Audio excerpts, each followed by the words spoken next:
Во ек на геополитички превирања во светот, развивањето на енергетската ефикасност и замената на фосилните извори на енергија со обновливи е сериозен предизвик и приоритет за Западниот Балкан и Европската Унија, а енергетската транзиција мора да остане на врвот на приоритетите.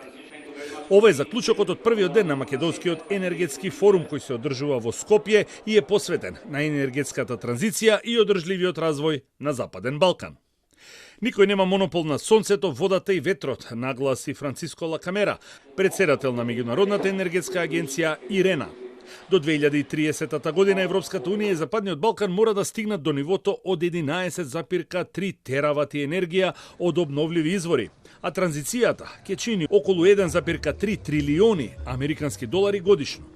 Македонија има постигнато многу, нов закон и ново Министерство за енергетика, но исто така има уште многу работа, а тоа не подразбира само хармонизација на законите во секторот енергетика, истакна евроамбасадорот Михалис Рокас.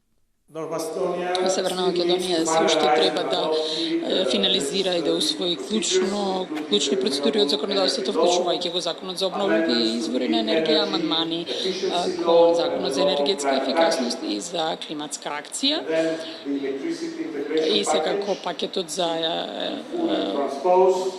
енергетска трансформација и усогласување на планот, националниот план, што треба да се заврши. Сигурен сум дека тие работи се во тек.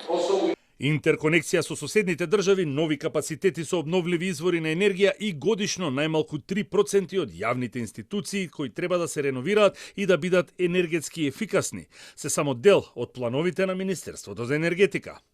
Нови два закони по законски акти во моментов се изготвуваат и ќе бидат готови најдоцна за 15 месеци. Изградба на нови објекти од 1,6 гигавати до 2030 година, модернизација и проширување на преносната мрежа за подобра интеграција на зелени извори и зајакнување на регионалната поврзаност, нови интерконектори за природен газ со Грција, Србија и Косово, како дел од транзицискиот период кон чиста енергија и поврзување со регионот.